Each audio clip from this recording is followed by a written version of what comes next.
हाँ, आज हम लोग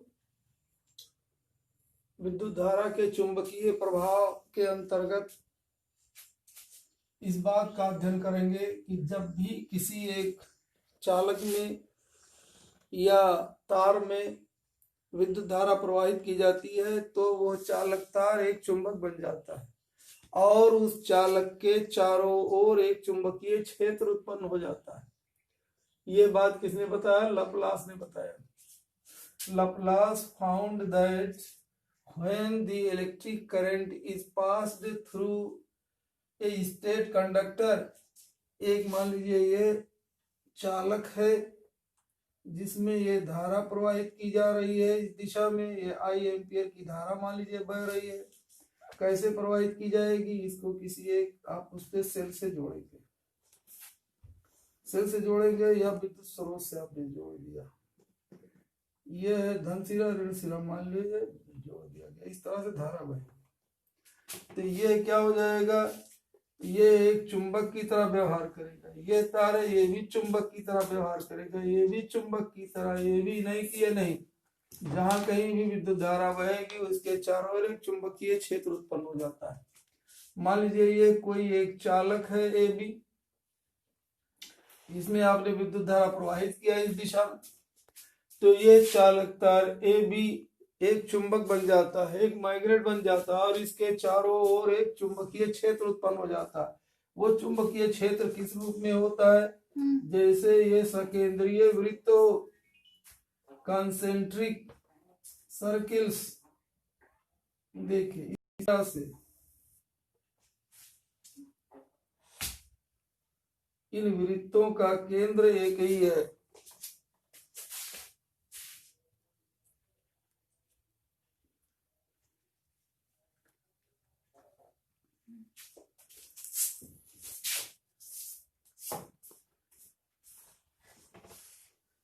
ये वृत्त एक केंद्र है इसका। क्या होता है? इसके चारों ओर एक चुंबकीय क्षेत्र उत्पन्न हो जाता है। ये क्या बताया किसने? लप्लास ने। लप्लास ने बताया कि जब किसी सरलरेखीय चालक, बाद में आपको बताएंगे जब मुड़ा हुआ वृत्ताकार चालक होगा उसके लिए दूसरा होगा, सॉलिनॉइड होगा उसके लिए दूसरे तरह की। जब किसी सरलरेखीय चालक में विद्युत धारा प्रवाहित की जाती है तो वो एक चुंबक की तरह व्यवहार करने लगता है, ये भी एक चुंबक की तरह व्यवहार करने लगता है और उसके चारों ओर एक सकेंद्रीय वृत्तों के रूप में एक चुंबकीय क्षेत्र उत्पन्न हो जाता है। क्या उत्पन्न हो जाता है? इस चुंबकीय क्षेत्र की दिशा, इस चुंबकीय क्षेत्र की दिशा, इस चुंबकीय क्षेत्र की दिशा दाहिने हाथ के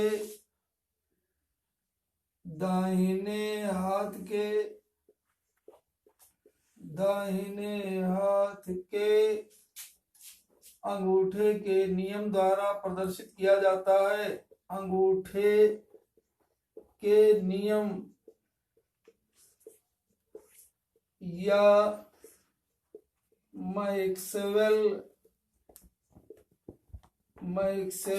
के पेंच स्क्रू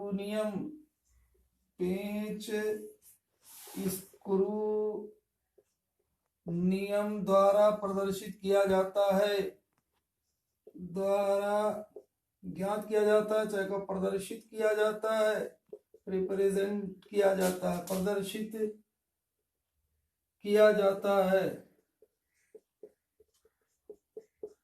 प्रदर्शित किया जाता है। ये क्या है? चुंबकीय क्या नाम है? दाहिने हाथ के अंगूठे का नियम, राइट हैंड रूल। फ्लेमिंग्स का right hand rule, right hand thumb rule, right hand thumb rule, THUMB, thumb माने अंगूठा, थंब रूल। क्या है right hand thumb rule?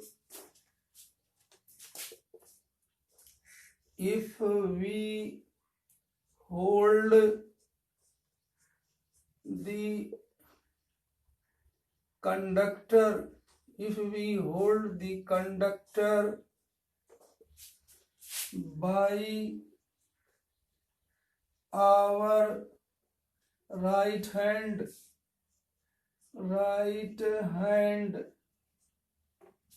in such a way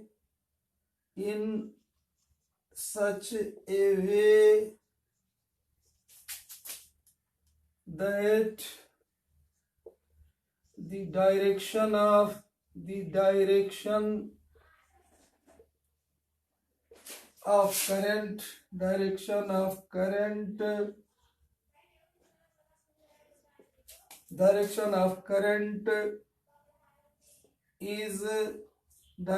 current is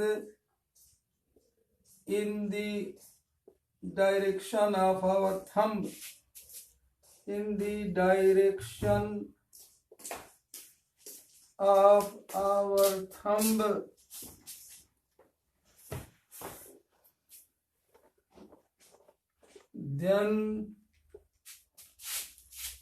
the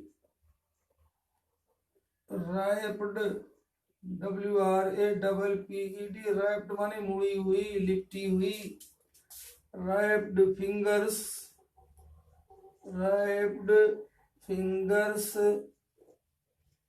will represent, will be in the direction of magnetic field,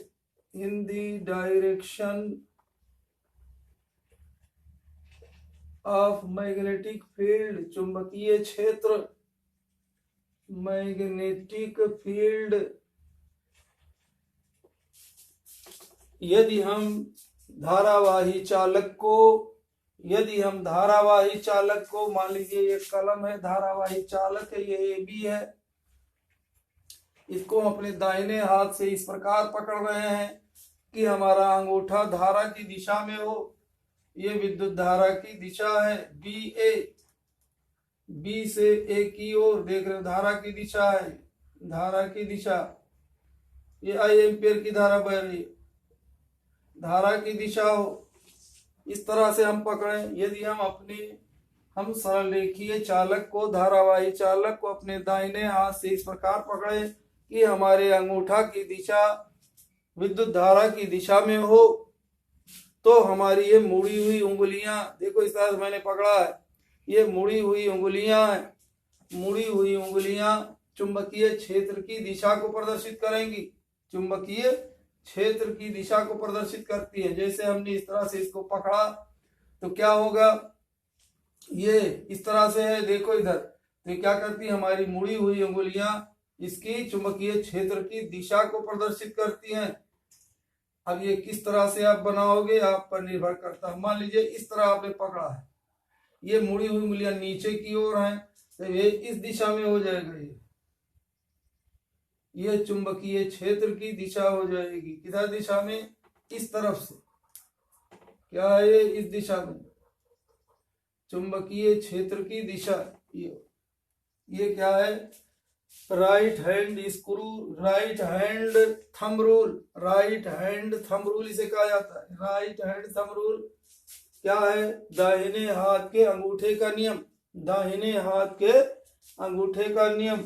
इस नियम के अनुसार यदि हम चालक तार को अपने दाहिने हाथ से इस प्रकार पकड़ें कि अंगूठा धारा की दिशा को बतलाता हो, अंगूठा की दिशा धारा की दिशा इस दिशा बताता हो, तो हमारी मुड़ी हुई अंगुलियां चुंबकीय क्षेत्र की दिशा को प्रदर्शित करेंगी।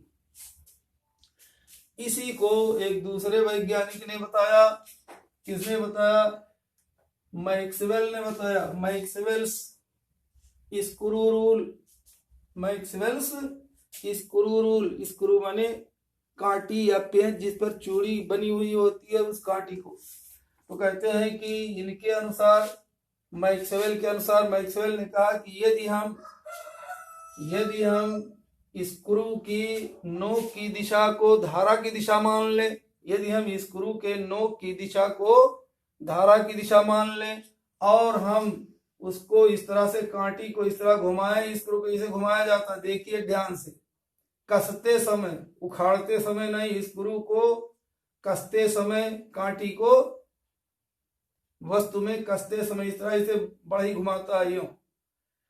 यदि हम स्क्रू की नोक की दिशा में धारा की दिशा को मान लें तो स्क्रू के घूमने की दिशा चुंबकीय क्षेत्र की दिशा को प्रदर्शित करेगी, चुंबकीय क्षेत्र की दिशा को प्रदर्शित करेगी। ये भी उसी तरह से है। तो चाहे आप कहिए राइट हैंड थंब रूल या कहिए मैक्सवेल्स स्क्रू रूल, मैक्सवेल का स्क्रू का नियम।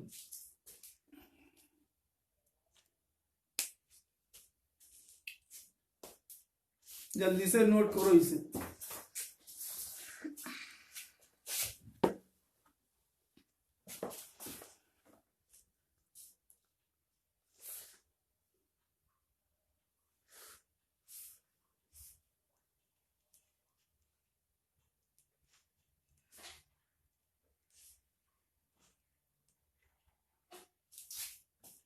इसी को एक तीसरे वैज्ञानिक ने इस तरह बताया, मैक्सवेल का एम्पियर के तैरने का नियम। मान लीजिए ये कोई एक चालक तार ए बी है और इसमें आपने धारा प्रवाहित किया, देख रहे हो ये इस तरह से दिशा में अगर बह रही है धारा, तो कह रहे हैं इससे उत्पन्न चुंबकीय क्षेत्र की दिशा क्या होगी। एम्पियर ने बताया कि अगर कोई आदमी इस तरह से इस पर तैर रहा हो, ये कोई मान लीजिए आदमी है, ये इस पर तैर रहा है, तार के ऊपर से इस तरह से इसे तैर रहा हो, तार नीचे हो और धारा की दिशा उसके आगे बढ़ने की दिशा को बता रही हो, तो उसके दाहिने हाथ से यूं इसे पकड़े रहे वो तार को, तो दाहिने हाथ से बाएं हाथ की ओर की दिशा चुंबकीय क्षेत्र की दिशा को बतलाती है। इस तरह से देखो ये क्या है, एम्पियर के तैरने का नियम। इसी को तीन तरह से प्रदर्शित किया जाता है, चाहे कहो राइट हैंड थंब रूल, चाहे आप कहिए मैक्सवेल स्क्रू रूल, चाहे कहिए एम्पियर के तैरने का नियम, swimming rule, amperes swimming rule.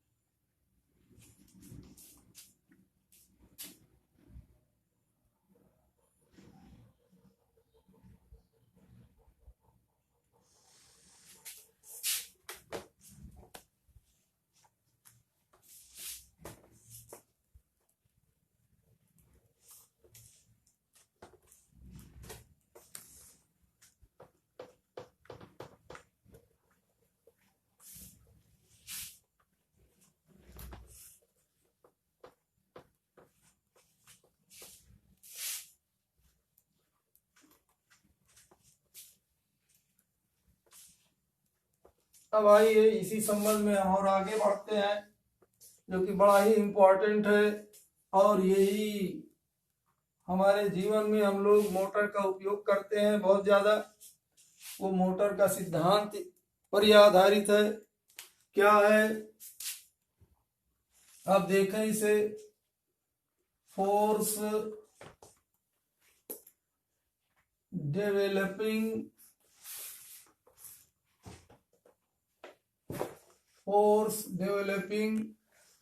due to a current carrying conductor,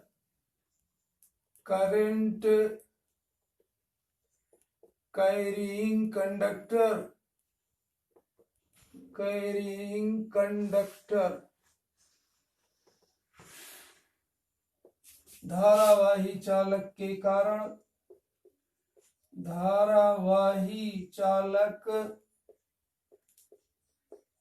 कारण उत्पन्न धारावाही चालक के force developing due to a current carrying conductor placed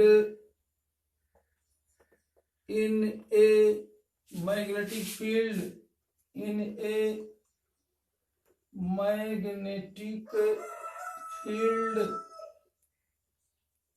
बड़ा ही इंपॉर्टेंट है। चुंबकीय क्षेत्र में स्थित, चुंबकीय क्षेत्र में स्थित, लिखते चलिए, चुंबकीय क्षेत्र में स्थित धारावाही चालक, धारावाही चालक पर उत्पन्न बल, उत्पन्न बल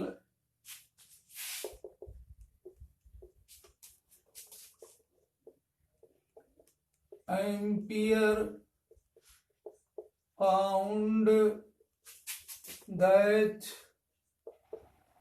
when a current carrying conductor, current carrying conductor is placed in a magnetic field, in a magnetic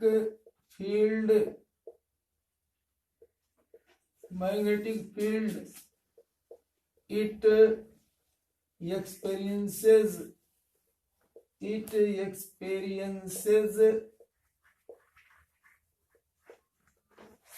experiences a force acting on it experiences a force यदि किसी धारावाही चालक को, किसी धारावाही चालक को, मान लो धारावाही, उसमें आई एम्पियर की धारा बह रही हो, धारावाही चालक को मान लिया चालक की लंबाई है L मीटर, तो धारावाही चालक को किसी चुंबकीय क्षेत्र में, किसी चुंबकीय क्षेत्र माने वो एक समान चुंबकीय क्षेत्र होगा, एक समान चुंबकीय क्षेत्र को हम लोग भी अक्षर से प्रदर्शित करते हैं, चुंबकीय क्षेत्र में रखा जाए तो उस चालक पर एक बल, मान लीजिए F न्यूटन का बल है, उस पर एक बल आरोपित हो जाता है, मैंने लगने लगता है, आरोपित हो जाता है। ध्यान से देखिए, मान लीजिए कोई एक चुंबकीय क्षेत्र है, चुंबकीय क्षेत्र ये सदिश राशि होती है, इसको इस तरह प्रदर्शित किया जाता है। ये आपने पढ़ा था कि चुंबकीय क्षेत्र क्या होता है, ये चुंबकीय बल रेखाएं क्या है, ये वक्र रेखाएं होती है, लेकिन मैं यहाँ आपको सरल रेखा के रूप में दिखा रहा हूं, यानी ये बता रहा है सरल रेखीय कैसे लोगों ने बनाया उसको भी देख लीजिए। अगर हम ये इस तरह से एक चुंबक लें, ये है उत्तरी ध्रुव, ये दक्षिणी ध्रुव, तो आपको बताया गया कि ये चुंबकीय बल रेखाएं इस तरह से चलती हैं, नॉर्थ पोल से साउथ पोल की ओर, इस तरह से। ये कल आप पढ़ चुके हैं, नॉर्थ पोल से साउथ पोल की ओर चलती हैं चुंबकीय बल रेखाएं, इस तरह से चलती है। ये वक्र रेखाएं होती है, एक दूसरे को कहीं काटती भी नहीं। लेकिन अगर हम इस चुंबक को क्या करें, इसको हम वृत्त के रूप में मोड़ दें, इस चुंबक को इस तरह से कर दें, ध्यान से देखिए, कॉइल्ड कर दें इसको, देखो ये वृत्त के रूप में हो गया, ये चुंबक इस तरह से हमने मोड़ दिया इसको। ये है उत्तरी ध्रुव, नॉर्थ पोल, यह है साउथ पोल, नॉर्थ पोल और साउथ पोल। अगर हम इसको इस तरह से लेते, इसको कहते हैं हॉर्स शू मैग्नेट। क्या कहते हैं? Horse shoe magnet. हॉर्स माने घोड़ा, शू माने पैर, हॉर्स शू मैग्नेट, घोड़ा नाल चुंबक कहते हैं।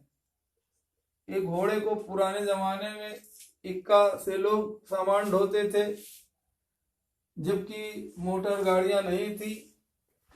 तो जब ये घोड़े दौड़ते थे तो उनके पैर की जो खुर होती थी वो कट जाती थी, तो लोग इस तरह से एक लोहे का टुकड़ा लेते थे, उसकी खुर में छोटी छोटी कांटियों से ठोक देते थे, इन्हें की कांटी उसके पैर में गड़े हल्का सा, तो वो दौड़ता था, तो उससे उसके घोड़े की नाल, उसके घोड़े की पैर घिसती नहीं थी, कटती नहीं थी।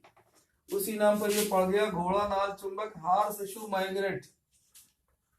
अब देखिए ये एक चुंबक है, इसी को हमने इसे मोड़ करके बना दिया है। इसे देखो ध्यान से, इसको मोड़ दिया गया, ये चुंबक है। अब चुंबकीय बल रेखाएं चूंकि उत्तरी ध्रुव से दक्षिणी ध्रुव की ओर चलती हैं, तो कैसे चलती, देखो ये सरल रेखा में हो जाएगी, बहुत थोड़ा गैपिंग है, अगर ज्यादा गैपिंग होगा तो नहीं रहेगा। ये चुंबकीय बल रेखाएं, देखा आपने, एक समान चुंबकीय बल रेखाएं। इसी को बनाने के लिए आप देखिए, कहीं आपने घर में जो मोटर खराब हो गया उसको देखिए, उसमें इस तरह से चुंबक रहते हैं, चाहे इस तरह से हो, चाहे मोटर हो, चाहे डायनेमो हो, हर एक में इस तरह के चुंबक का उपयोग किया जाता है, ताकि हमको एक समान चुंबकीय क्षेत्र मिल जाए। इस एक समान चुंबकीय क्षेत्र को हम लोग क्या कहते हैं, वी वेबर प्रति वर्ग मीटर, या टेस्ला या गास, कुल कई नाम बताया गया था कल आपको। ये बहुत इंपॉर्टेंट है। जब किसी एक चालक को, ये करंट कैरिंग कंडक्टर है, किसी चालक को चुंबकीय क्षेत्र में रखा जाता है, मान लीजिए ये कोई एक चालक है ए बी, एक चालक है ए बी, इसमें धारा इस तरह बह रही, कैसे बहेगी, इसको आप कहीं इस तरह से आप जोड़ोगे, ले आकर के इससे जोड़ोगे किसी से सेल से या विद्युत स्रोत से, इस तरह से, ये नहीं कि ऐसे ही आकर के तार में अपने बाहर से कहीं हवा में आकर के धारा बहने लगेगी। बात हो रही है इस पर आपकी। तो ये एक करंट कैरिंग कंडक्टर है, और ये स्ट्रेट कंडक्टर है, सीधा चालक है। ये कहाँ रखा हुआ है, चुंबकीय क्षेत्र में रखा जाए। ये एम्पियर ने बताया, एम्पियर एक वैज्ञानिक थे, उन्होंने बताया। एम्पियर न समझ जाइएगा कि विद्युत धारा की इकाई, विद्युत धारा की इकाई भी एम्पियर होती है। तो एम्पियर ने बताया, वैज्ञानिक ने देखा कि अगर हम इस धारावाही चालक को अगर किसी चुंबकीय क्षेत्र में हम रख दें, तो इस चालक के ऊपर एक बल लगने लगता है, इस चालक के ऊपर एक बल लगने लगता है। कैसे बल लगने लगता है, मान लीजिए ये एक चालक है इस तरह का, इसको चुंबकीय क्षेत्र में आपने रखा, तो ये चालक क्या होता है, तो बल लगने लगता है, इस तरह से इसे हो जाता है, इसे मुड़ जाता है, इसे या उस तरफ मुड़ जाता है। समझ बात आ रही है ना। ये देखो ये सीधा है, लेकिन जब इसमें चुंबकीय क्षेत्र में रखा गया तो ये ऊपर की ओर इसे जाना चाहता है, क्योंकि यहाँ फिक्स किया हुआ है, इस पेंच से कसा हुआ है, इसलिए नहीं जा पाता है, लेकिन चाहता है इस तरफ चले जाए या उस तरफ चले जाए। तो उस पर एक बल लगने लगता है, एक फोर्स अप्लाइड हो जाता है। अब इस फोर्स की दिशा को देखिए ध्यान से। एम्पियर ने पाया, ampere found that when A current carrying conductor is placed in a magnetic field it experiences this magnetic field को आप मान लीजिए ये बी है, कोष्ठ में इसे कर दीजिए करंट कैरिंग, करंट मान लीजिए वो आई एम्पियर है, ये हो गया। और क्या है, इसमें कितने रखा जाता है, कंडक्टर, ये कंडक्टर मान लीजिए एल मीटर लंबा है, इसकी लंबाई पर भी डिपेंड करता है। यहां से यहां तक की ये लंबाई है एल मीटर, जो इसके चुंबकीय क्षेत्र में जितनी दूर तक रहेगा उसकी बात हो रही है। ये चुंबकीय क्षेत्र में रखा गया, ये चुंबकीय क्षेत्र है, ये बल रेखाएं हैं या फ्लक्स जिसको आप कहते हो पाई। तो ये है, ये एल मीटर लंबा है, और तो क्या क्या इस पर एक बल लगने लगता है। इस बल का मान, ये है बल, दिस फोर्स, ये फोर्स लगने लगता है। दिस फोर्स, गौर से देखिए बड़ा ही इंपॉर्टेंट है। This force is directly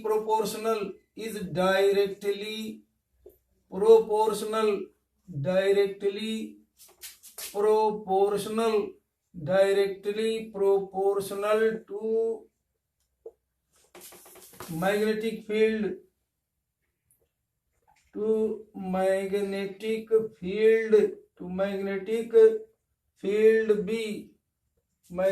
field B intensity of current I, मन में दोहराते रहिए, intensity of current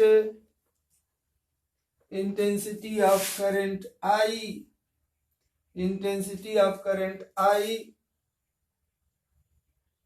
length LENGTH, length of the conductor, length L of the conductor, length L of the conductor and sine of the angle between conductor and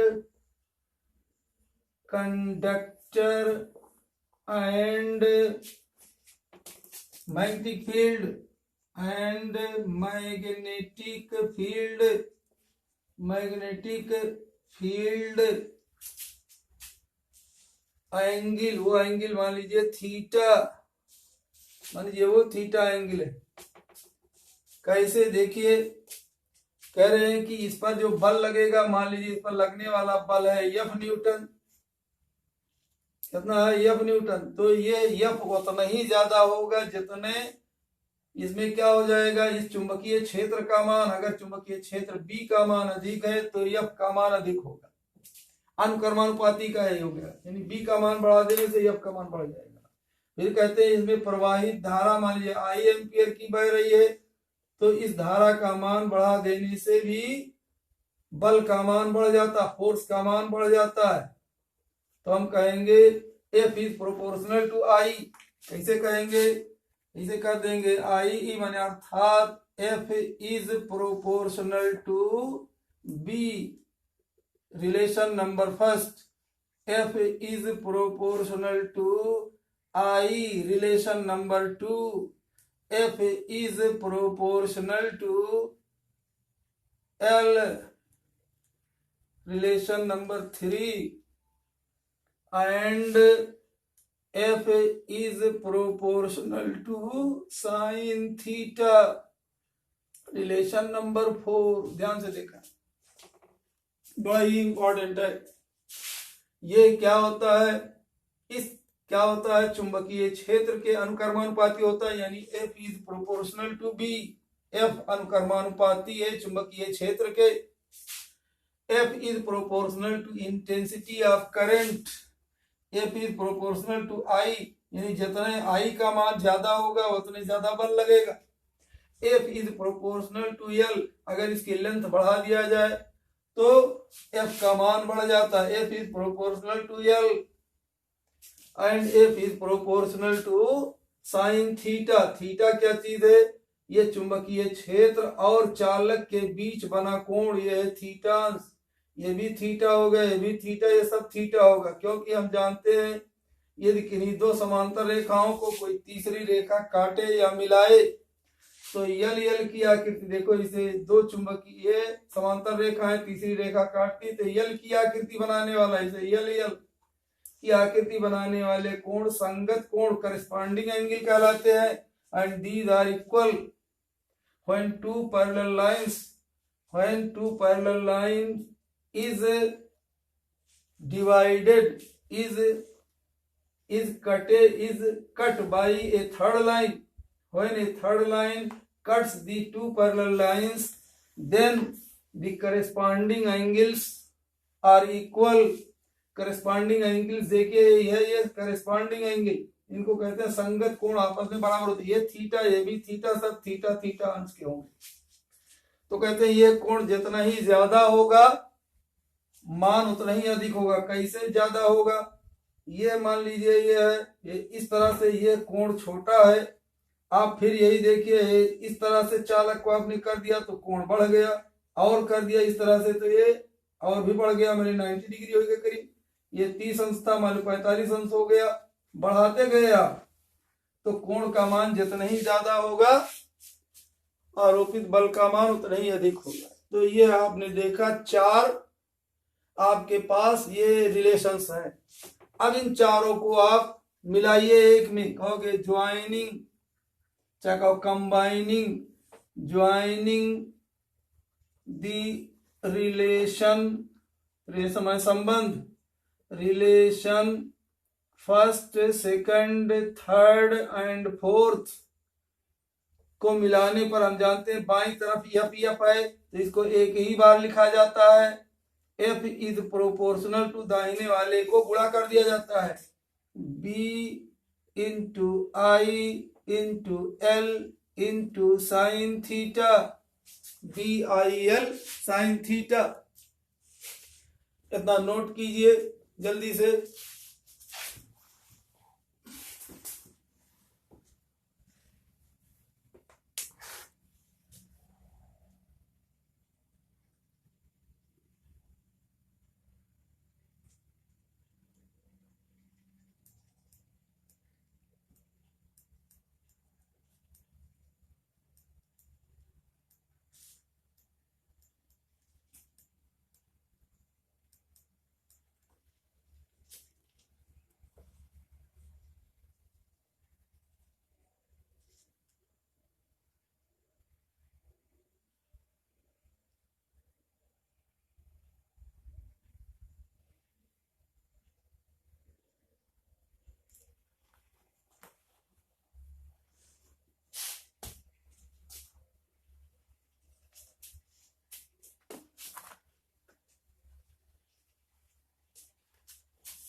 अब देखिए आगे बढ़ते हैं।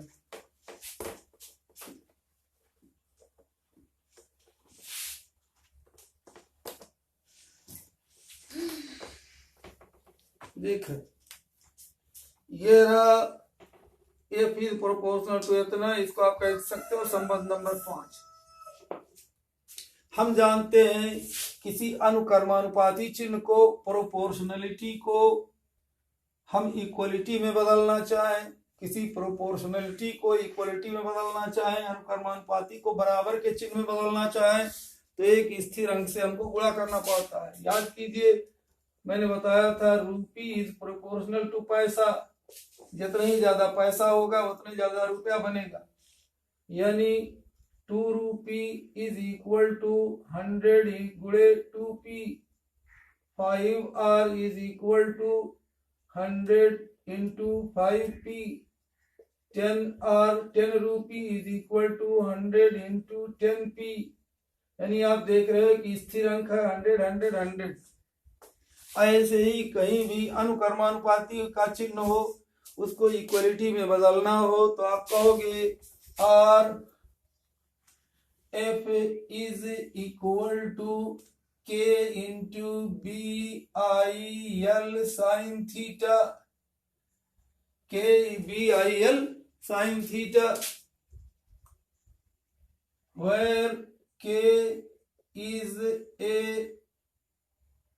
Constant, स्थिरांक है, जहां के एक स्थिरांक है, where K is a constant for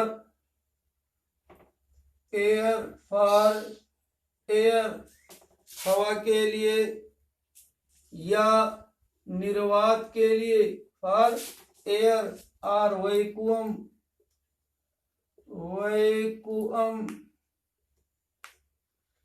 के is equal to 1,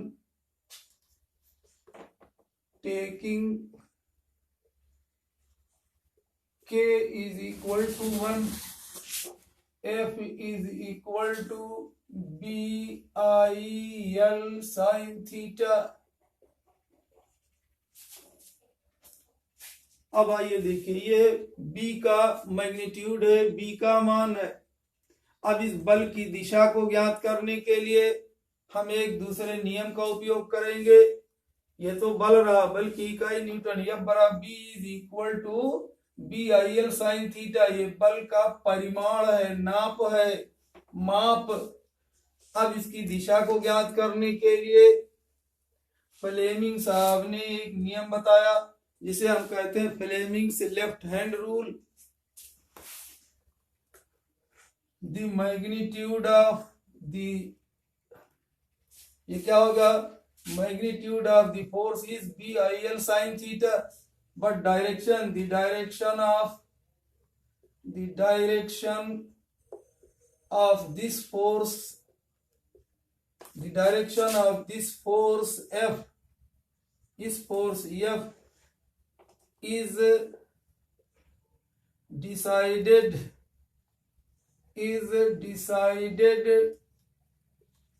by Fleming's left hand rule. Fleming's left hand rule, left hand rule. इस बल की दिशा को ज्ञात करने के लिए, इस बल की दिशा को ज्ञात करने के लिए फ्लेमिंग के बाएं हाथ के नियम का उपयोग किया जाता है। इस बल की दिशा को ज्ञात करने के लिए फ्लेमिंग के बाएं हाथ के नियम का उपयोग किया जाता है। अब लिखेंगे आप Fleming's left hand rule. Fleming's left hand rule, left hand rule, Fleming का वाम हस्त नियम, फ्लेमिंग का वाम हस्त नियम, बाएं हाथ का नियम।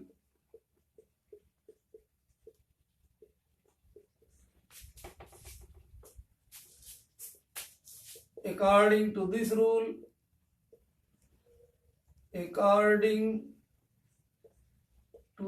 rule, इस नियम के अनुसार, according to this rule, if we stretched,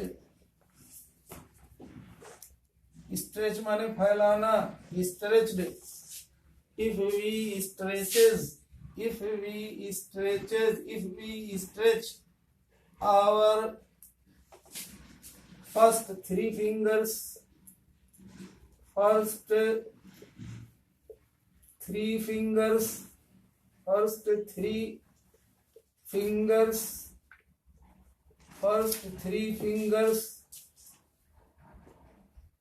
perpendicularly, each perpendicularly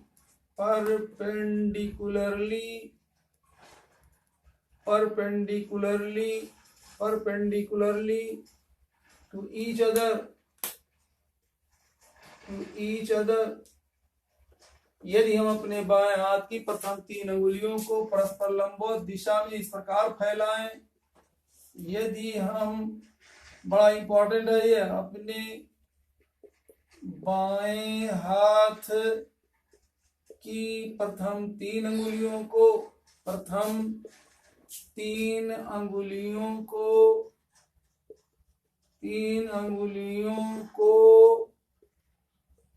परस्पर लंबवत दिशा में फैलाएं, परस्पर लंबवत दिशा में फैलाएं, परस्पर लंबवत दिशा में फैलाएं। कैसे परस्पर? ये बायां हाथ है, दाहिना हाथ, देखिए ये प्रथम तीन अंगुलियां हैं, 1 2 3, ये प्रथम तीन अंगुलियां, इधर से नहीं इधर से, इस पर इस तरह से हम फैलाएं, तीनों एक दूसरे के लंबवत। इस अंगूठे और फोर फिंगर के बीच में 90 अंश का कोण है, इस अंगूठे और मिडिल फिंगर के बीच में भी 90 अंश का कोण है, इसके और इसके बीच 90 अंश का कोण है, इसके बीच 90 अंश का कोण है। इस मिडिल फिंगर को देखिए, इसके बीच में, इसके बीच में, तीनों एक दूसरे के लंबवत दिशा में। इफ वी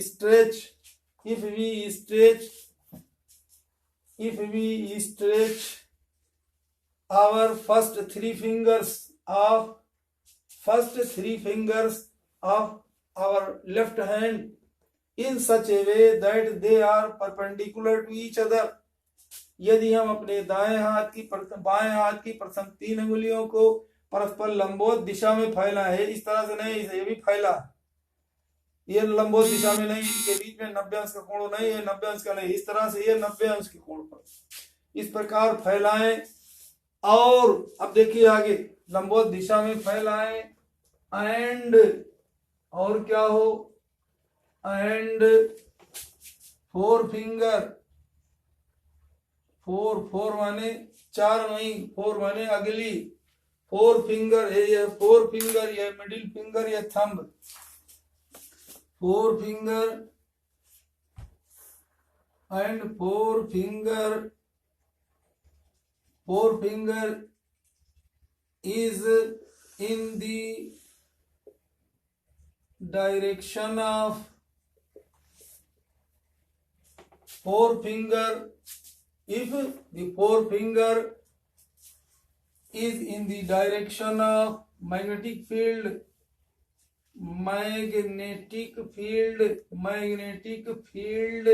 ध्यान से देखिए, मैग्नेटिक फील्ड एफ, ध्यान से देखिएगा, फोर फिंगर, ये भी एफ से, ये भी एफ है, फोर फिंगर मैग्नेटिक फील्ड को हम लोग बी अक्षर से प्रदर्शित करते हैं। फोर फिंगर मैग्नेटिक फील्ड, सिर्फ फील्ड याद कीजिए, फोर फिंगर फील्ड की दिशा में हो, middle in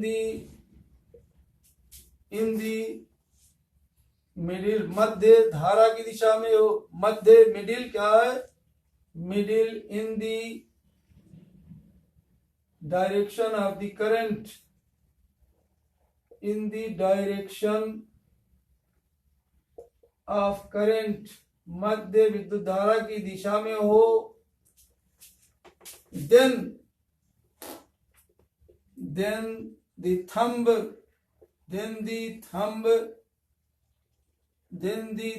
will be in the direction of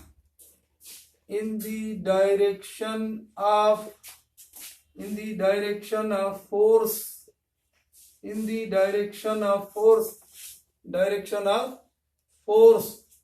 यानी बल, जिसको हम लोग कहते हैं बल की दिशा में होगा। हिंदी में कैसे कहेंगे, यदि हम अपने बाएं हाथ की प्रथम 3 उंगलियों को परस्पर लंबवत दिशा में फैलाएं और प्रथम अंगुली क्या करें, और प्रथम अंगुली,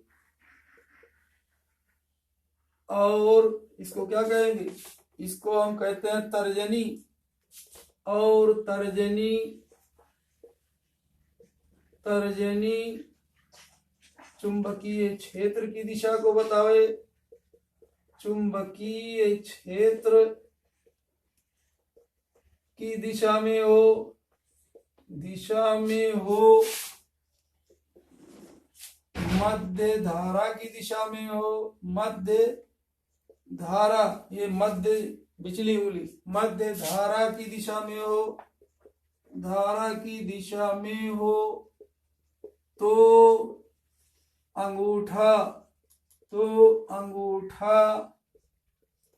बल की दिशा को बताएगा,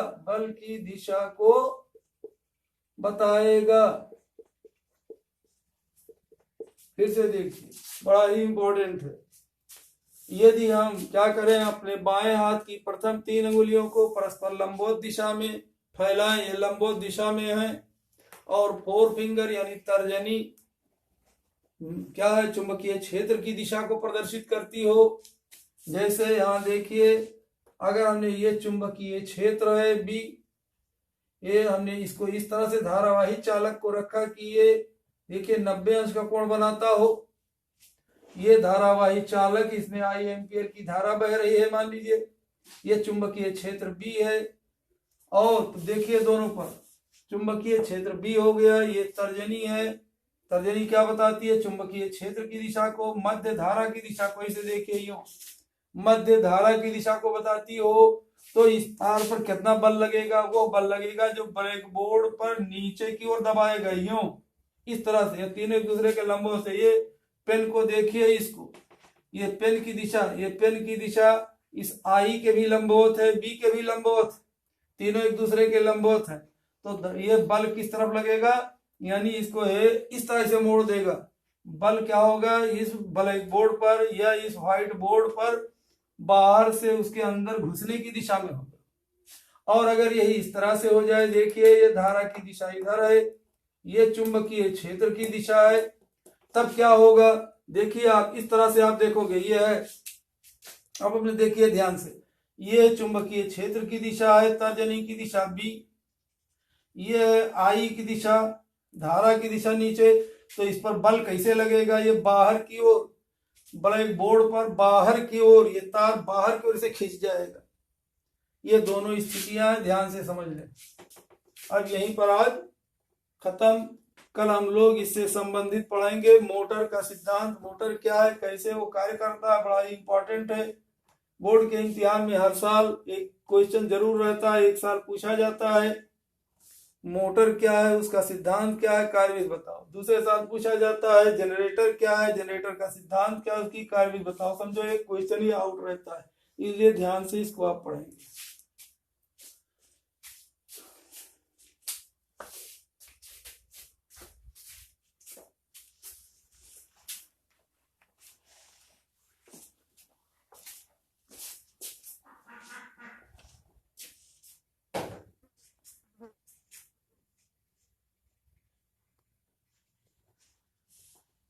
बहुत